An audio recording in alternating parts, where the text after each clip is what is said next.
Whether you're new to pool and practicing the basics, or a more experienced player performing drills to improve your shot making and positional play, the Drill Partner is perfect for you.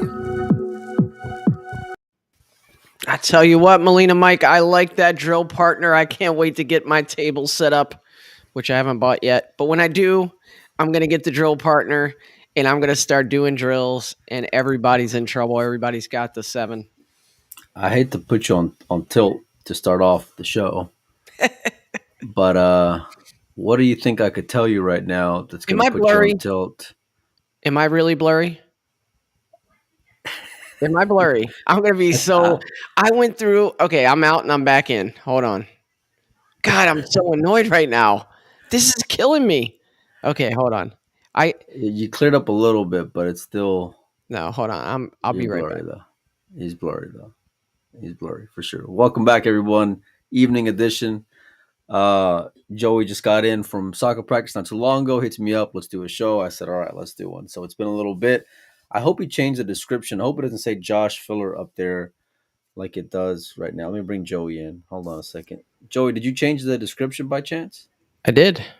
Okay, perfect. All right, so it doesn't say Josh Filler anymore. You're clearer now, which is great. So I don't get it. So what I was told by Restream, who we use for our streaming, is that we were hitting servers and the upload speed wasn't high enough. And I'm like, give me a break, man. So I have 1 gig fiber internet here.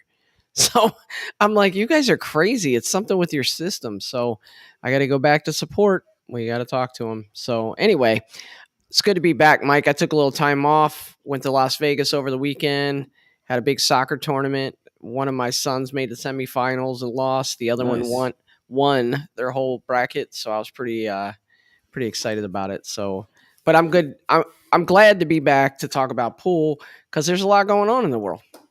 There's a lot going on in the world. There's a lot going on here as well. So I want to start off. We had a big announcement over the weekend, and I want to start off with some new graphics you guys can see right above me. New title sponsor for the podcast, my boy Roberto Franco Custom Cues. Thank you, Franco. I wore the blue just to match his logo. I don't know if you noticed. Did you really? That's pretty. Yeah, you couldn't turn out like that, huh? I'm not about that life, I guess. You know? But he's got me right here, so I ain't got to worry about it. But thank you, Franco. That's awesome. I wonder what's up with this thing. Thing's a little. We appreciate you. You like showing your crotch on there. I don't know what's going on. Crotch, it ain't that low. Relax. It's pretty low, Mike. Relax. What do we got, man? Lots of stuff to talk about in pool. Lots of events that are going on right now. Lots of events that just ended. Yeah. I don't know where to begin, man. There's a lot. Well, the Battle of the Bull. And Aloysius Yapp taking home the title, knocking off the American hopeful Federer Gorst. Sounds funny to say that, doesn't it? It's still a little awkward saying it. You know, like when I wrote out a post saying like and I'm joking around sometimes putting last American standing, but like when it was last American standing, I was like, it still feels a little, I don't know. It feels new, but I'll take something it. Like that, yeah. I'll take it. I'm excited for it. So will a lot of American fans. So. Yeah. Well, I'm sure you're going to talk about this tomorrow when you have Corey on and talk a little bit about the Federer selection. Part of the discussion, we got a lot of fun stuff on deck with Corey. We're going to talk road stories. We're going to talk Mosconi Cup. We're going to talk about his feelings, his passions, about his opinions on all things Mosconi, including the Federer situation. So lots of good things to get into tomorrow, 11 a.m. Central Time, 9 a.m. on your neck of the woods. And then after that, I'm probably going to be disconnecting the rest of the day because it's Halloween, and as soon as the girls get off of school, it's gonna be cold, and we're still gonna go and battle it out there. So I can't wait. Kids always have a good time. I tell you, I'm sad that I have to miss that interview with Corey tomorrow because he's one. It's like that beer commercial, the most interesting man in the world. Corey's kind of like, I told you about the time I saw him in Tucson with one of the Predator events. And I see him in the parking lot, and I'm like, Corey, what are you doing? And he's like, yeah, I just got here. I figure I'll play this tournament. Nobody knew he was coming. He just shows up. Tournament recently, he borrows a cue, and I'm like, he's so interesting, but he's so cerebral. He's got so much information in there. I'm kind of curious to see what you're able to dig out of him, and to get to know him a little better on the podcast tomorrow. He's a great guy, and he's got a lot of interesting takes, a lot of interesting points of view. So I'm looking forward to it. Thanks, shout out to my boy Jason Weir for hooking up the interview. Because I shared one of Corey's posts, and kind of joking around, I said, Corey, maybe you ought to stay off Facebook for a little bit, and and everybody just took super offense that they bring up censorship and all kinds of stuff that I was just like, I really wasn't trying to hear all that. Nor was I coming from that place either. But anyway, Jason was like, you should have Corey on. And I said, I'd love to. It's perfect. It's perfect Yeah. timing. So I like guys who are passionate about what they believe in, and Corey is definitely that. So it's gonna be a fun time tomorrow morning. And let's not forget, Mike, it wasn't that long ago he was on top of the pool world. I mean, he was the hottest player Wow, out there. I'm not gonna lead with that angle. Well, I know, but I'm just. It was a few years ago when you were great. I'm not gonna say. Yeah, I mean, back when pool was on ESPN, you were a superstar. He was the only one, by the way, I got pointed out to by Jason, who happened to beat who was the only guy who gave Koping Chung a loss at the U.S. Open. So he still got some tread left on That's those. true. Yeah, that's he's true. the one who sent him to the one loss side, and was probably the most shocking upset up until that point, and probably of the whole event. So Yeah. Yeah, that's Corey, man. You never know. He can still catch a gear. Yeah. Well, I'm looking forward to it. And I think if you guys aren't doing anything tomorrow, you should check that out. It should be a lot of fun. Let's talk Battle of the Bull, because it has to be the biggest pool tournament to ever visit Roanoke, Virginia. I can't imagine another one bigger. And obviously, it was at the Wolf's Den, Shane Wolford's room. Special moment there, him getting selected for Team USA. You kind of had that feeling, right? That Jeremy couldn't walk into the Wolf's Den and choose somebody else for the fifth pick. So you kind of knew that was going to happen. They would have locked the door on him, son. They would have locked the door on him. Even still, apparently, like, they made an announcement when it happened for the whole room. And I'm sure, you know how people get behind their local player. I'm sure it was a special moment. I wish I was there for that. Yeah, no, congratulations to Shane making it the fifth selection. Kind of by the skin of his teeth, but it was a fun moment, I'm sure, out there. I didn't get to watch it, but I'm with you. I wish I would have been there, because everybody's there and they're announcing you, and that's pretty dope. And you finally are living out your dreams that you had since you were a kid, and I'm sure it was just spectacular. So massive congratulations to him. How much do you think it was by the skin of his teeth? How close do you think that was? I still am of the camp that I don't think he separated himself enough for it to be like, without argument. Yeah. I think you can still make cases for a few different guys, and as much as you can say that he didn't close the door, the others didn't necessarily, stretch out their performances in their own right. You know what I mean? Or separate themselves, I should say. So yeah, I think we needed to see an American who wasn't in that five that got, picked.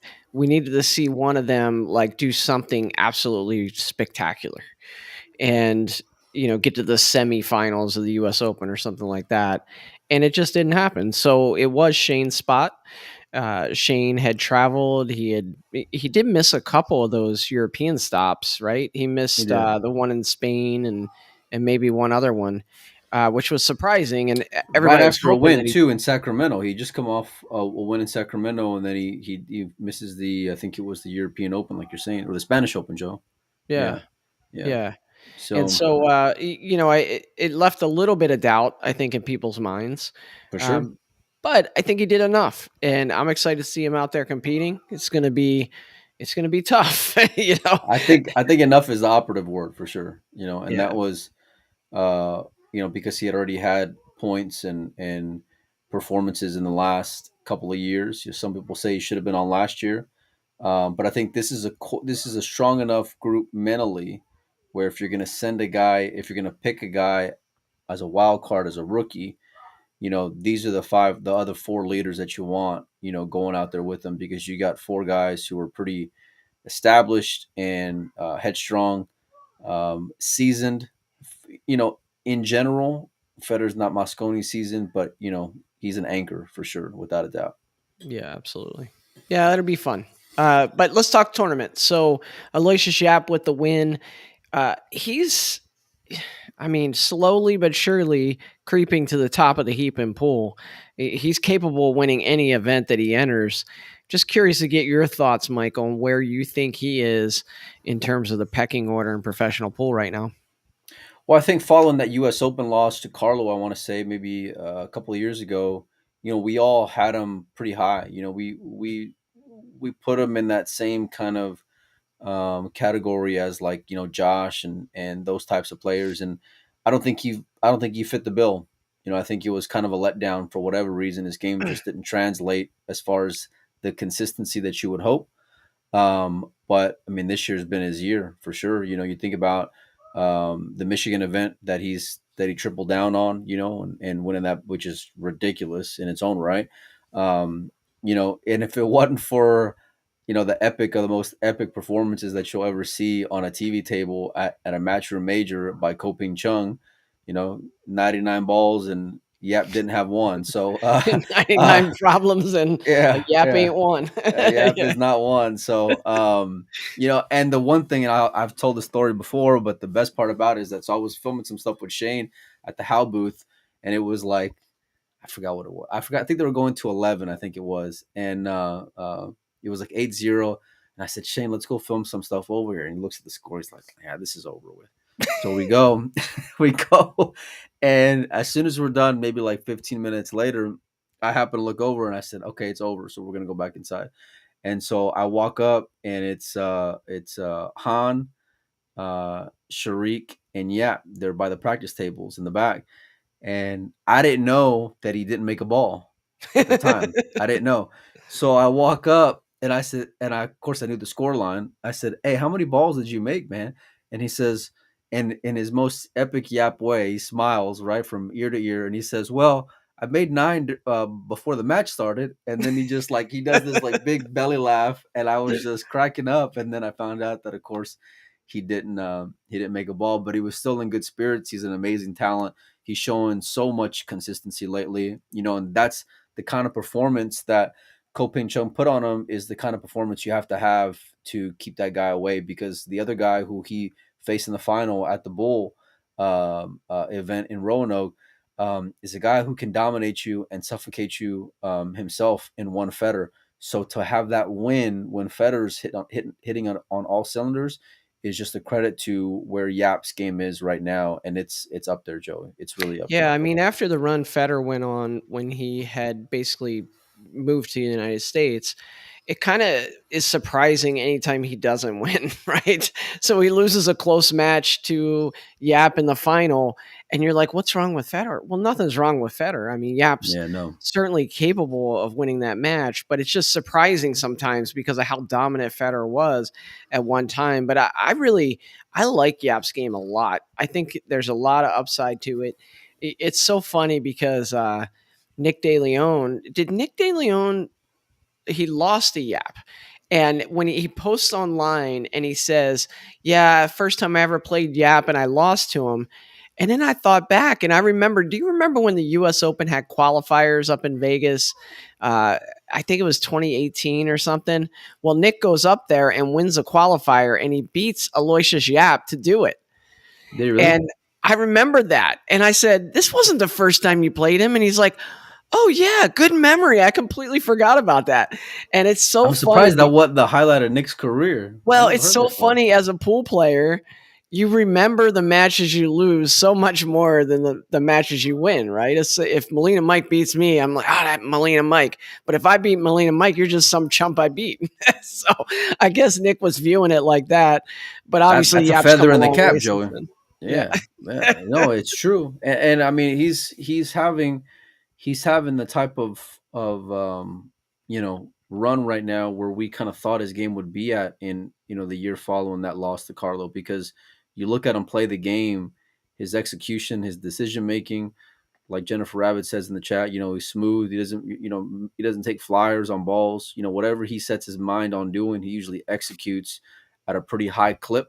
Yeah. Very, very Federer-esque in that aspect, but with more feel and rhythm maybe, and how he dances around the table a little bit. But he's a grinder, man. That's the other part about it, is that it doesn't matter where he's at in the match. He plays the same poised game that he's that's had him given him so much success, up until this point of his career. And we talk about the Reyes Cup here and there, I and was gonna say if that. he Would if he be on Team Asia? I think he'd You have to have to be. pick him. Yeah, I think him and Koping Chung are about as good of a lock as you can ask for when it comes to which was going to leave a lot. And I think Koping Chung was already in that mix for sure. But then it's like, okay, you got 3 slots to fill, and you got all the Philippines, all of China, all of Taiwan still. Well, So wait, it's wouldn't it be Reyes Cup? I don't know if you know more than me, but I've just heard speculation, over the years that Philippines against Asia. Is that not no, the no, no, no. case It would be the Asian team playing versus the Europe? winner versus the winner of the Winner. Mosconi Cup. Okay. Yeah, which should be Europe. Should be. See, I kind of like USA versus Europe, Philippines versus Asia winners play. I kind of like I that like that. I like that. because I think I that like. could be competitive. I really do. Oh, Team Philippines can make a team 5 all by themselves without. I mean, Yeah, there's no debate there. You would be arguing that's who you're leaving off. if Yap. So if you're talking about just 5 players from Asia, I don't know. I mean, as good as Yap is playing, I don't even know if you can include him in that 5. And you could certainly make an argument for it that yeah, he has to be there, but you can make an argument for 10 players that they have to be there. Yeah, but 10 players don't have the success that Yap's having on those stages. That's the difference. Yeah, I guess. You're gonna be, if you're gonna use that same ranking kind of hierarchy, right? And I'd imagine you're probably going to have something like a 3-2 kind of deal if and when it comes, to fruition. Who would you take, Then, Yap over Ko Pin Chung? well, I mean, given the fact the guy beat him 11-0 at the Okay, U.S. Open, Yap over Ko Pin Yi. yep, yep, Yap over Dennis. yep. Yap over Chua. Oof. This is getting fun. It's getting a little closer. It's getting How a little about closer. Cha Ching Wu Oh no, or Chang? I'm not. I mean, this I would is put him above. I would put him above Chang. I would put him above Chang right now. I would put Ko above Chang. I don't think he's had results like we kind of like put him in our, like we really hold him up to a really high pedestal. I feel like in Chang, and the results just aren't reflecting, where we kind of think of his game at least like in the public's eyes. So, and don't get me wrong, he's a dangerous guy, but show me results, and that's where I'll show you where you'll belong in the hierarchy of player. And yeah. that's why I think like you can make that discussion for yeah. And Chua is a great, exciting player, with results. World Cup of Pool champion this year with Team Philippines, has had individual success, but I mean, there's a lot of young guys in the Philippines. There's seasoned guys in the Philippines, right? You mentioned Wu. That you forgot about a guy named Dang who won the Spanish Open, right? We saw how great that he played. There's so many cases you can make. It's gonna, you're gonna ruffle a lot of feathers and piss a lot of people off when you start thinking about the players you leave off versus the players that are gonna be on the team. This So, thing has to happen, Mike, because this would be, I mean, we could talk about this for weeks. And it really introduces the Western world to just this whole plethora of players that are, just names that they hear and they know are pretty good players, but they don't really get the analysis on how good and the well, pecking order and who goes where. what it does is that it makes it a year-long race for everybody now, because although like Mm, we talk Mosconi year round, but we yeah. talk Mosconi when it comes to Americans and Europeans. But we know and respect the Asian players, right? We know and respect the Taiwanese, the Vietnamese, the Chinese, the Filipinos. Whenever they're in the mix, we know those guys. We've seen them. We appreciate them, and they deserve that ability to compete with the best of the best. And if Hanoi taught us anything, it just shows that the fans in Asia are different. The fans in Asia are real special and deserve their own opportunity for their players to be able to go out there and compete. Let those fans, give those fans the reward they deserve to be able to go and cheer their team out there. So, yeah, I can't You wait see to what see. Franco says in here? Dang lost to Sam Henderson at the International. Is that Dang Jinu? I don't think that was him. Was it? That's what Franco says. I don't think there's He's a any. title sponsor. Whatever he says is right. No, me and Franco are just about to get into our first fight here because I don't think that's the same Dang. Let me see. I'm looking here. Let me see here. Sam Henderson. Where's Sam Henderson at? Sorry, you guys. I'm looking. So you guys can check it out. Yeah, Digitalpool.com. digitalpool.com. It's the International Open. You can search for it. The 9-ball division. No. That's not the same Dang, Franco. Dang, man, you're Dang, throwing me off. Franco. It's a Dang. It's not that Dang. So, Come on, uh, Franco. um, It's a dang, he said. yeah, yeah. Oh, But no, I mean, this is where you can start, just speaking about different players and making cases. And I think a guy like Dennis is, for my money, easily left off right now. it's Of hard to believe. of it's crazy, right? You would have thought Yeah. about that a few years ago. Well, I mean, You look know, at the quality of players that might get left out, like a Lee Van Corteza. I mean, yeah. I'd pick him on any team of 5, for my money. But then when you look at all the rest of the talent out there, it's, Well, think about like the college football playoff, right? Because they started off with 4. There's been talk of expansion to like whatever it is, 8 teams, I think, yeah. or however many. And I kind of, I'm not gonna lie, Joe, I love your idea. Have a team Philippines versus team Asia. 2 on this side, 2 on this side. Let the winners go and face each other, and figure out a way where it works for broadcasting and everything else. And fire away. I guarantee you're gonna have a lot of people watching the winner of both of them battling it out, and just as rampant a fan base and just pure fandom. They got to It's make gonna this be happen. awesome. Yeah, Matchroom has to make this happen. It just makes sense. I Anyway, mean, especially after Hanoi, it makes more sense. I got a It question for you, Melina. yeah. International Open first round. Anthony Michelino knocks off Tyler Steyer 10-8. Is that an upset? Yeah, of course it's an upset. Yeah, I mean, not to say that Anthony's not a great player, because he is, but I mean, he's not Tyler Steyer, you know. But it's 9 ball, and Well, it's funny how we Anthony's get solid enough. a regional bias, right? Because I lived in Florida. I've played against Anthony. I know what he can do, and I just feel like he's got the firepower to be right up there. The guy works. If he didn't work, I feel like he would be a top U.S. player, and I don't know that's that big of an upset. I really don't. I mean, he's Well, not the kind of guy that's going to go to all the Matchroom events and be on the points list and all that stuff. But the guy can flat out play.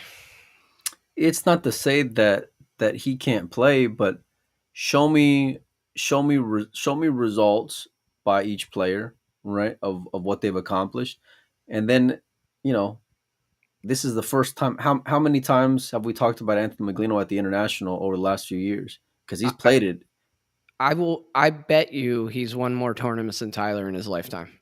He's won a ton of those like Tony Crosby events and those like pseudo open level Mm-mm, events in Florida. mm-mm, I'm telling you, the guy mm-mm. is a grinder. So he beat. So how many events did he beat Raymond and Donnie in the finals? In, is what you're telling me, There's a lot of good players in Florida, and bro. that's And that. at one time, all of the pros were living in Florida. Seriously, like Corey was living in Florida, Earl was living in Florida, Rodney, and Anthony was doing really well. I'm telling you, Anthony's a player. Anyway, Well, who's Anthony play the next round then? Since it's no uh, upset, we can just Earl Strickland. okay. You think he can beat You want to Earl? fire at that? Yeah, I probably would actually. I Okay, probably would. I probably would. let's I do it. probably would. Because Earl may just put Anthony on tilt before Anthony unzips his Q case. So just Or for that, vice versa. just for that alone, I'm that's like a 2-game advantage for Earl. That's funny. Hey, So put it in the chat. Who you like, Anthony Maglino or Earl Strickland in round 2 of the International? Let's get some consensus on this. A lot of good matches, Mike. A pretty deep field here. I don't know if you took a look at the whole bracket. It just seems like killers all the way down in this bracket. I'm looking at the names right now. Um, Tons of great players. Shane's going to play Vitali in round 2. John Moore is playing Gerson in round 2. Max Lechner is playing Lucas Werner. I mean, it's just like fun matches all the way down. I didn't buy the live stream. well, I didn't buy the live stream either. I didn't save up for it. So say before. It's We pretty need a. expensive, bro. It's pretty expensive. I think this is the. Hold on, let me share this. Oh, with you got the 10 ball That's up. the 10 ball up. So let me bring up the. This is the 9 ball brackets that you guys can check out. A And lot the of 10 ball would be on the Bigfoot, right? 10 ball is on the Bigfoot. Yeah, let me turn this back on. If we're gonna talk just pay-per-view stream, let me put this on. I'll get my popcorn going, and we can talk about the international pay-per-view. I think it's 59 was the early bird. I missed it. It has to be probably the highest pay-per-view, I'm guessing. Yeah. Why so much? And It's then like 80 now. Now it's like 79. Yeah, why so 79. much, Mike? I mean, I guess I don't know. Isn't there okay, if you think about it from like a business strategy standpoint, isn't there like a sweet spot where you're gonna optimize the amount of money you can make? And didn't they shoot high on this? You know what I'm saying? Like if they get 500 people paying $80, but they could have had like 3,000 people paying $40. See what I'm saying? Like, doesn't it seem like they shot way too high on this? Yeah, but it's been that way for a while. It's been that way for a while, and you got a lot of I'm guessing a lot of mouths to feed, right? A lot of overhead with that event. You know, if you watched any of it, which I got the chance to watch a little bit of it, you know, there wasn't a lot of people. I know you didn't pay no Uh, $80 for this. How'd you bootleg that thing? there was there there was there wasn't very many people in the seats. I'll put it like that. And the people who were there, you know, they're going to bed earlier than Mike Pinozzo is. I'll put it like that. So uh, they might be waking up right now for breakfast. Matter of fact. So, but no, I don't understand it.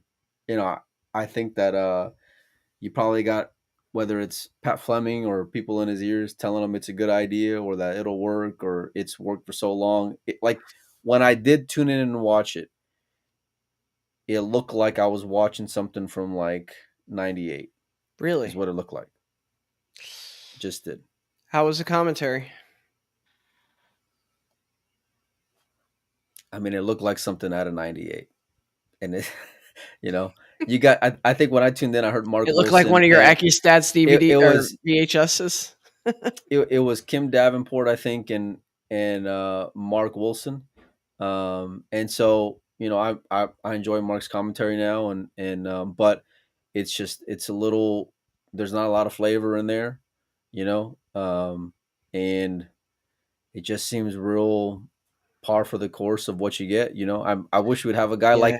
like you know who I would wish you get in there, a guy like John Schmidt. You know, Oh super yeah. funny, sharp Lively. guy. Yeah, just full of jokes and good stories and a fine combination of it. You know, I'm not a, you know, come out two rail with inside English kind of guy over and over, 8 shots in a row, back to back to back, or a guy, you know, saying how, you know, well, back in my day, it used to be like, I mean, that those are great stories. Like, those are great stories For a with, podcast. for a little bit, Not a pool match. for a little bit, not for the length of the match. I don't think they do anything to kind of get you, like engaged on there, but Yeah. you know, for what it's worth, I think it's just a reflection of you know, probably the team behind it. You know, So we did a whole video on our Patreon one day talking about free streams versus live streams. And, you know, I know a lot of people got pretty strong opinions on it. Like Ray Hansen, you know, he even made a comment to Debbie something I said Gonzalez. online. And, Ray's like, hey, look, I did this for free for a long time, but you can't make any money. And it's like, it's a losing proposition. I get it. I mean, I'm okay I, with people being compensated for well, their time and what they're doing. And absolutely. yeah, but $80, it better be daggone good. Do you There's like, remember who was that tell was me. playing in Roy's basement that time? And I guess was it Roy's son or somebody who was like really getting into like the live streaming, the computers, and they had like the views of people as they were walking up to the table. And I mean, they were just experimenting and doing cool new things. That I'd pay for. That I'm like, okay, cool. Um, but otherwise I'll pay $20 pretty much. Am I being cheap?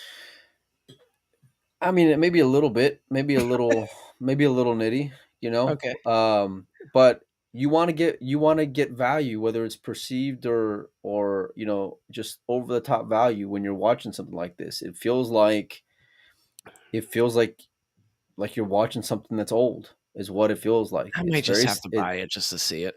It's very, and speaking of Ray, because I bitched at Ray for years about you should have two tables, and he always made this argument to me. Well, no one's gonna. It's a scientific fact that no one's ever gonna come to the pool room if you can watch two tables. And now, years later, he finally has two tables. He finally is, listening to people and putting them up. And that's to his credit. At least he's finally not being so stubborn. You know, What? Like, I don't understand that argument. Where's he even coming from? Neither, neither the did I. Okay, neither did I ever did I understand that argument.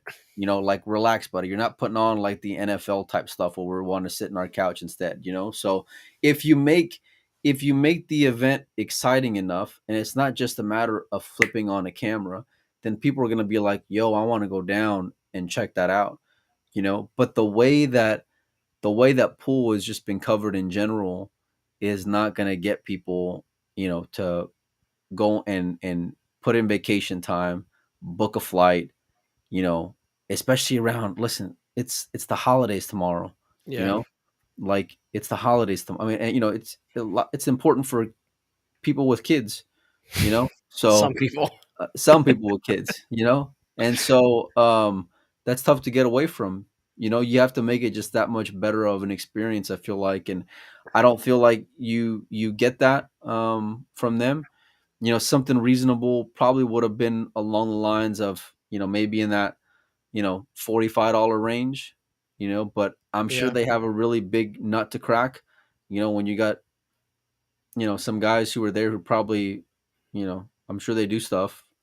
I don't know what that is, but who are part of that whole production. So, um, but yeah, maybe it's a when we little. expand, Mike, when we expand Dogging It, and we have our own streaming wing to do matches, we can do it the right way. What do you think? I don't know about all that, but you know, like, I just I tell you it's what, just when we did it's it, when you and I did it, there's like Mike. this generation though. It's like this generation of people in the industry, and times are changing, and times aren't changing for a lot of people, Joe.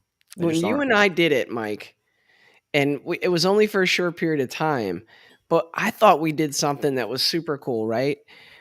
I'm sitting here. I had already left Vegas, and I'm sitting here at my house, and you had your phone up on a table, and I was basically you went on Facebook Live with your. We're gonna give you guys some tips right now if you want to start doing this because it's super easy to do. You went on Facebook Live and you made me the only audience member. You remember that? Hmm. And so I brought it up on my screen and then I shared my screen in OBS or, whatever, maybe Restream or whatever. And then I shared it, the view of it. So we're looking perfect at the table and then we're able to add commentary to it. It was great, Mike. It was great. And it got me thinking, like, what if we could find, I don't know, 100 people throughout the country on any given night that would put their phone up on a pool table of a match we'd want to see? Oh no, And there's plenty of people willing to do it, but then what you'll also encounter are these promoters not wanting you to stream the matches because that's their yeah, content, they feel like, and yeah, I so almost feel like there's a better way though, right? If we could just have, somebody there with the device, and even kick back to the promoter, because if you had a network of that, like if we had a network of that to do this for the entire country, and a list of commentators that would kind of come in and do commentary, then the advertising for that, you get tons of views. Our channels never grew as much as it did that one trip out to Vegas when we streamed those matches. We went from like very little following. What was Windows Open at that time? You remember? Mm-mm. I mean, bro, it was like 1,500 people, and by the end of that trip, it was like 10,000. You remember? It was nuts. From Vegas? We had like No, we did have 1,000 people watching one match at one point. It was Well, crazy. people love watching free pool content. Yeah. I mean that's and when you and you also have this core group of like diehards that are even willing to pay for it, and want to go support it. But Yeah. like now, there's just a different expectation. I feel like, and whether it's Matchroom Production or Pro Beard Series or these independent streamers, like that event out there that was free at Jason's room, Mad look, Apple, they're I don't. great. I would have fired $80 at them in a minute had I known that they were going to go and do it. I love what they do. But I heard people complain about the second view they have, where you can see the table in one view, and then the other view is the overhead, which is like a little bit of a lag behind that. So you can watch the player shoot the shot, and then you can watch the overhead of it like 5 seconds delayed or 3 seconds delayed. yeah. That's the nuts. But this And is people what were I mean. complaining Like, about that. I'm like, what? That's but they had super their cool. they had their PTZs. They could scan over the room if they wanted to. They had so many Yeah, different things that were just fantastic. And that and was great. I and love those mo- guys. We and got to get them on. Can we get them on? modern. Let's They were interview them. Yeah, let's talk. Let's talk with some streamers that streamed something 2 months ago. That's a good idea, Joey. That's a good. That's a good You're idea. like, what have Yeah. you done for me lately? If Yeah. something cool happened 2 months ago, it's like Yeah. ancient history to If you. they It's got, like if they it's got, like yeah, who built the pyramids? You don't even care. yeah, that was great 2 months ago. I'd like to No, talk but to those guys.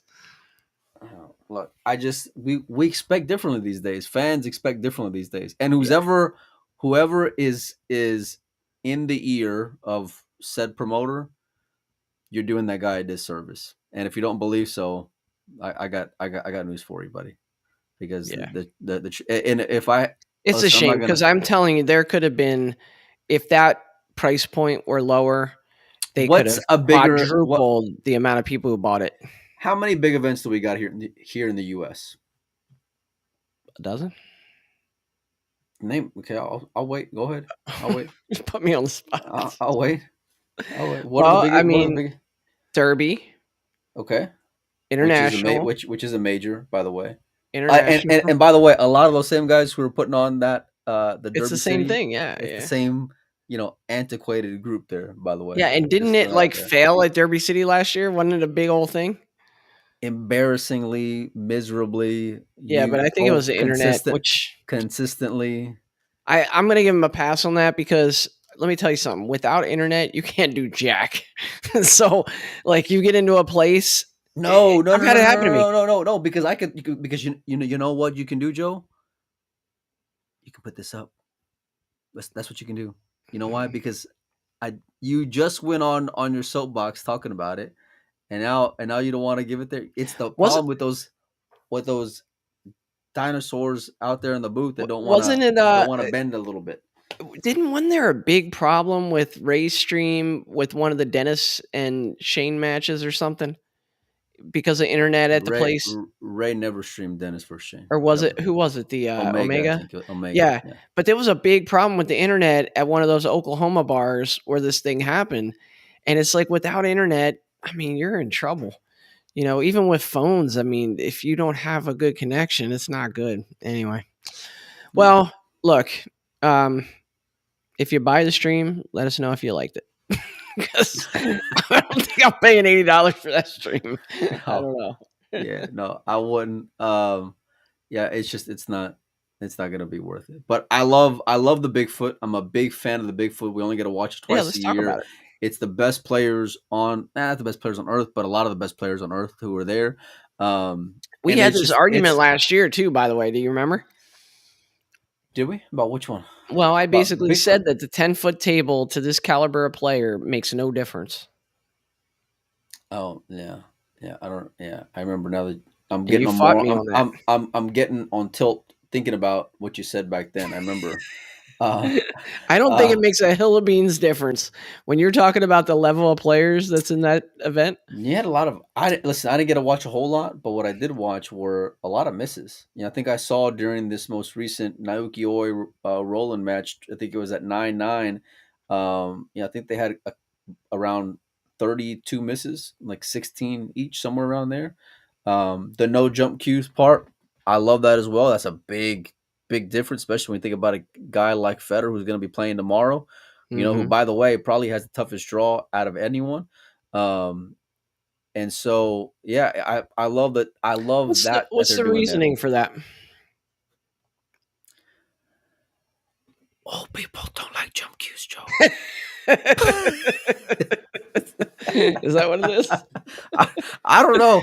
I don't know. But I actually do love that part of it because it's It's kind of, it's a it's a different twist. okay. It's a It's one of different those twist. things. Like, one of the rules, Mike, that gets me on super tilt is when somebody's like, "Oh, no 3 foul in this tournament," and I'm like, "What?" And people get all in their feelings if you try to 3 foul them. It's crazy. There's a local tournament here, and I heard something the other day that the owner was in the tournament and somebody tried to like play a second safe on him, and he's like, "If you play another safe, I'm barring you. You're not allowed back in the place." God bless America. And I'm like, it's part of the game, but I guess not. But it's the same way with 3 fouls, right? Like when people complain about, oh, we're not going to play 3 fouls. I don't get that. It's a part of the game. But jump cues, I can see. I don't like it because I do think that jump cues belong in the game. I do But too, I by can the see way. the argument how it would make it unique to have a rule for no jump cue. Well, look at this graphic, man. You've been busy, son. We're getting, I we're like getting it. we're getting stuff organized around here. Look, I love that it's a different twist in an event because Yeah. like Mike talked about before, it's like every tournament is just kind of like another tournament, right? There's no, you go to play Wimbledon, you're on grass, you go play the French, you're on clay, and so on, Joe, right? The hard Yep. court at the US Yep. Open, Yep. so I kind of like these little Me too. nuances. Don't get me wrong. I don't want to have, Zuglin's opponent rack for your own. That I never No, want to see, but that should be done away with forever. That should right. never come back. But I like how they've changed a little bit in this event. So like Ed's putting out there, slop counts. I kind of like that because you're swinging for the fences. It kind of makes the excitement part of it. Back in there, Mm, there was a shot. It was a match between John and Jason, and he kicks at a ball with speed, but he's trying to get some balls in play. He's trying to get a ball, to kind of find its way in the hole, and it did, and he was able to continue his run. And that's a decent, you know, give and take, yin and yang there a little bit. I kind of feel like those two are competing against each other to say no jump cues but slops allowed. I kind of feel like it should be called shot. If you're going to be like a stickler, if you're like old people rules, no jump cue, then it should be like traditionalist call your shot. I don't know. That's just me. Yeah, I mean, to Since it's each their 10 own. ball. Since it's 10 ball. Since it's 10 ball, I can understand that argument for sure. And I was just saying this the other day at a pool room, like, just why are you calling the 9 ball? Just play fucking 10 ball. Yeah. Just why are you playing it like that? So, but listen, like I said, I can appreciate. I love the Bigfoot. I love the little nuance and twist to it. I feel like it evens it out a little bit more, maybe because you see that guy there at the third match from the top there in one Federer Gorst. He's pretty surgical with that thing. Yeah. So Oh, that uh, changes everything for him. it makes him it certainly balances it out some. I feel like. Yeah, and I mean, you have to like the Filipinos' chances when it comes to kicking. You know how well they kick the balls, and so Federer might have his hands full in this Lee Van Corteza match. Well, there was a lot of I mean, Federer knows how to tuck away that cue ball. That's the thing, and the kid makes makes pretty smart decisions. He moves the ball. He moves just in general extremely well. The template for sure favors him because if you think about Lee Van, Federer's in that elite group of 10 ball breakers when he breaks head on. Mhm. So can he get that traditional spread? I'm gonna be betting on a yes. We'll see how Ed does over there racking the balls, because if they don't break good, you know who to Ed's blame. racking? Ed's racking the ball, so he'll be Oh the one. gosh. He'll be the one to witch hunt for sure. um, but I saw a lot of guys miss kicks, Joe. I mean, talk about how it's just as easy for them, but I saw a lot of guys who were off, like on a lot of different things. The few matches that I did get to watch today, or the few games within those matches.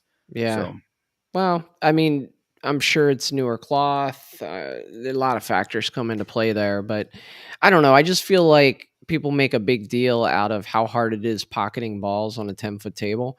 And they had one here in town when Freezers was here.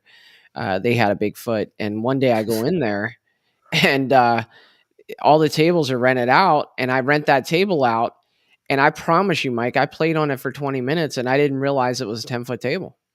And somebody comes up to me and they're like, "Hey, you're playing on the big boy, huh?" And then I was like, "Oh yeah, this is kind of big."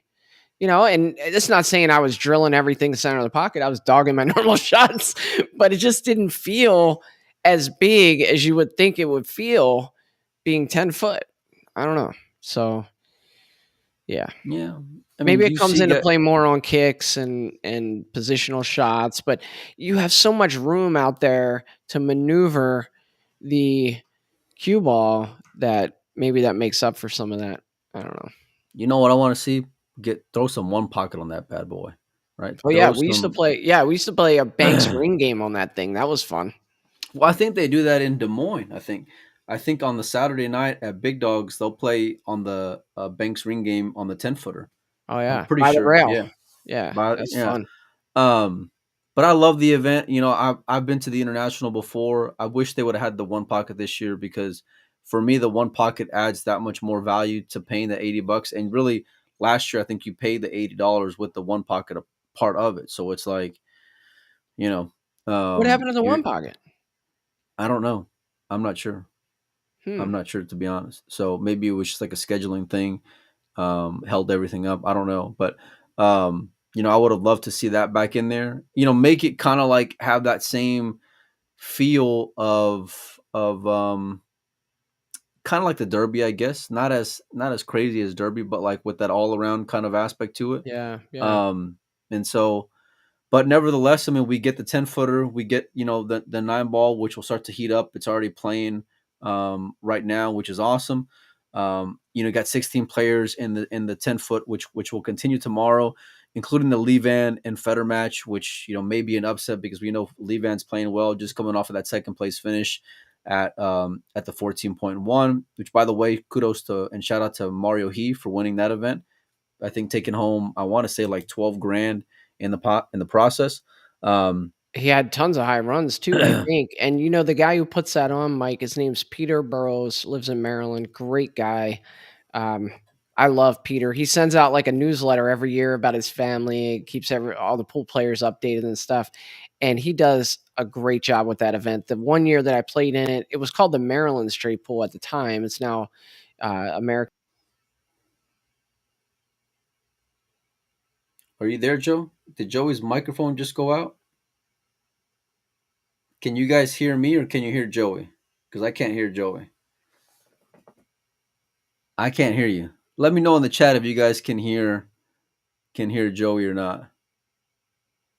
Or did everyone in the chat just kind of go away too? Bueller? Yes, you can hear me, not Joey. Joey, try refreshing your screen. I don't know. I don't know why you decided to go off. Joey's taking a dive. Yeah, no, the international. I went out there, probably like maybe like the first or second year that it was in existence. Here comes Joey back in here. Whoops, Joey, can you hear me? I can't hear you, buddy. I cannot hear you.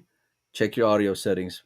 Um, but it was whenever Roy's Basement was in its heyday, and I had it was one of the best tournaments too to go to, because you would finish up with the tournament, then downstairs, and actually over the course of like 2 or 3 days, you had Josh Filler versus Johan Chua that were just playing over and over and over again. One of my favorite times of being out there at the event. I remember I think it was Mario He plays my boy Oscar, a pretty healthy set, and I think Oscar was down. I want to say something like 18 to 6 or something. 18 to 6. I still can't hear you, Joe.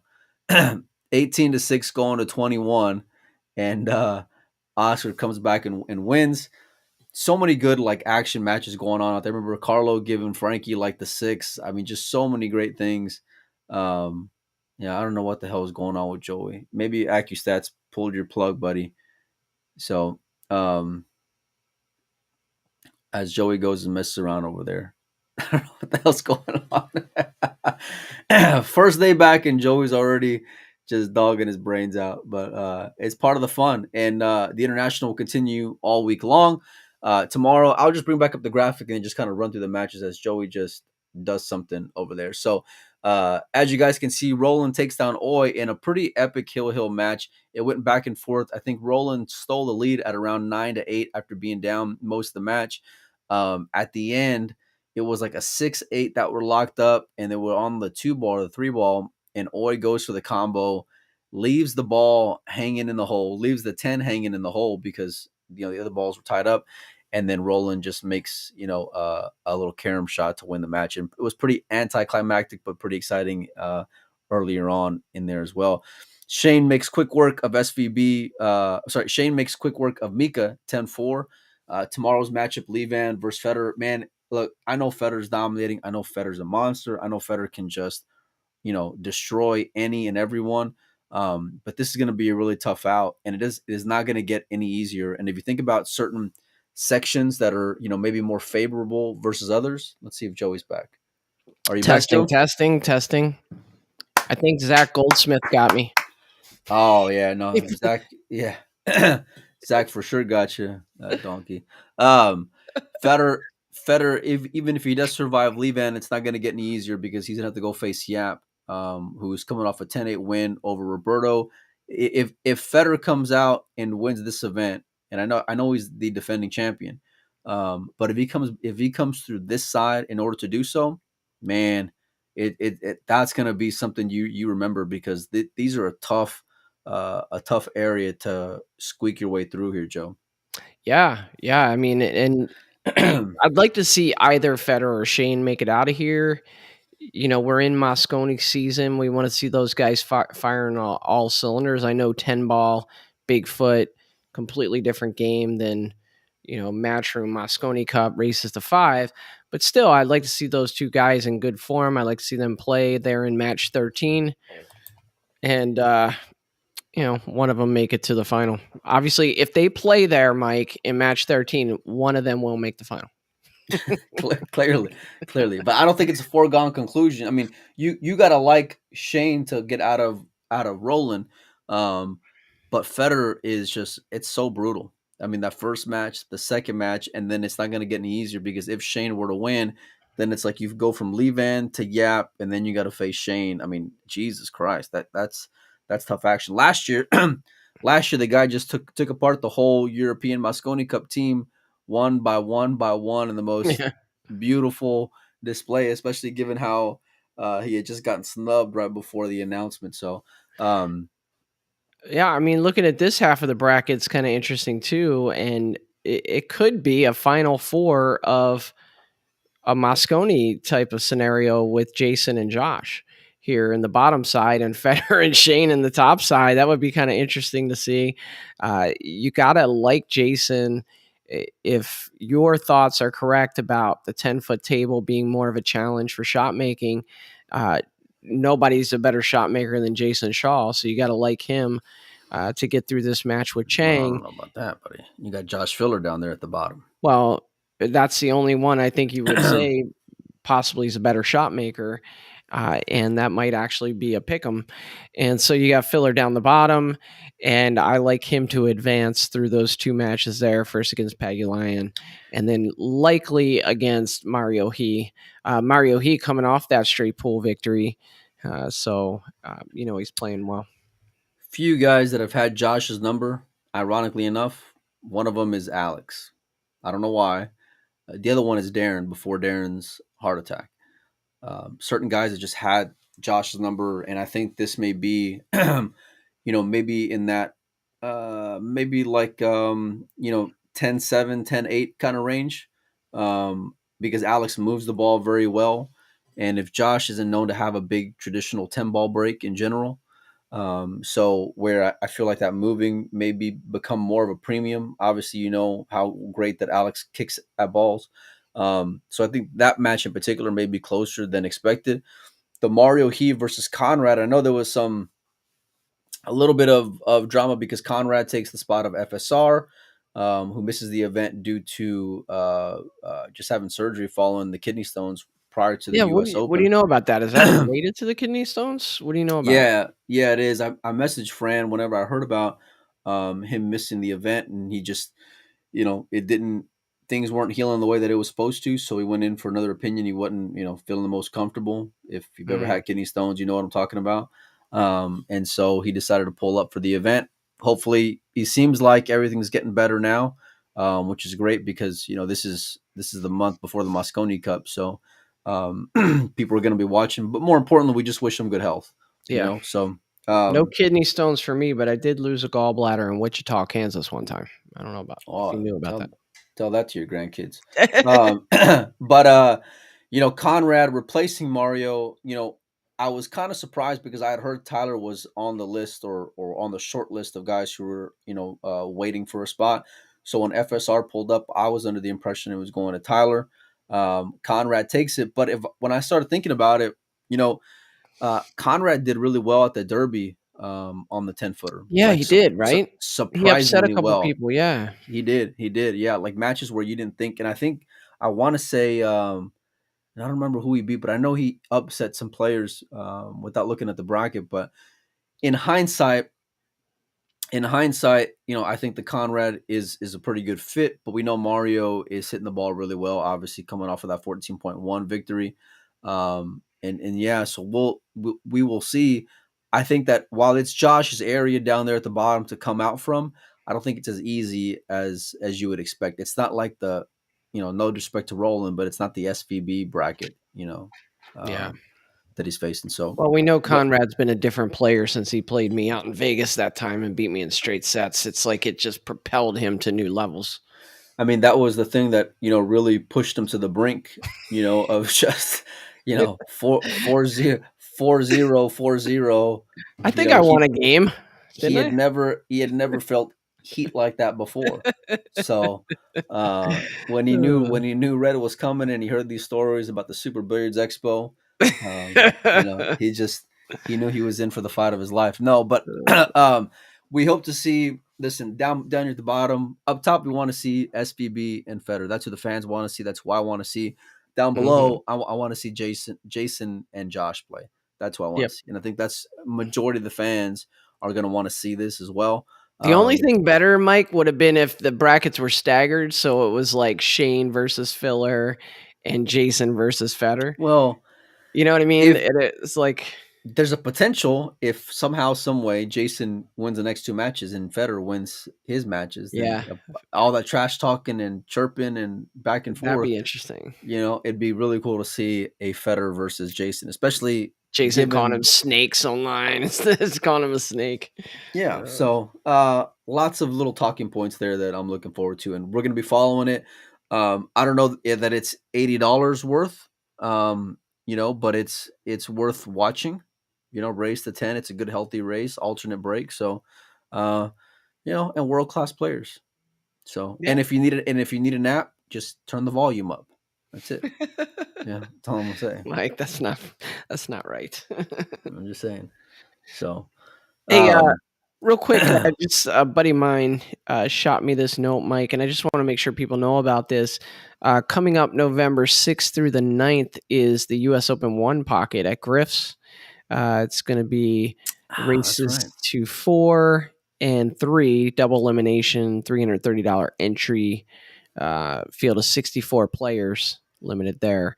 And then following that, November 9th through the 12th is going to be the U.S. Open bank pool, and that's races to 5 and 4. Finals are a race to 6, double elimination, $330 entry, field of 64 in that one as well. Those are always fun tournaments to check out, and you get a lot of like regional talent or folks that are specialists in banks. I forget the guy that came out from Chicago like a year or two ago and did real well in the banks, upset some people. You know, the banks game is just such a unique game, and you can have guys that maybe, you know, a top pro would spot the 7-2 in a rotation game, and they might not be the favorite in banks. So it's just something to check out. So want to give a shout out to that.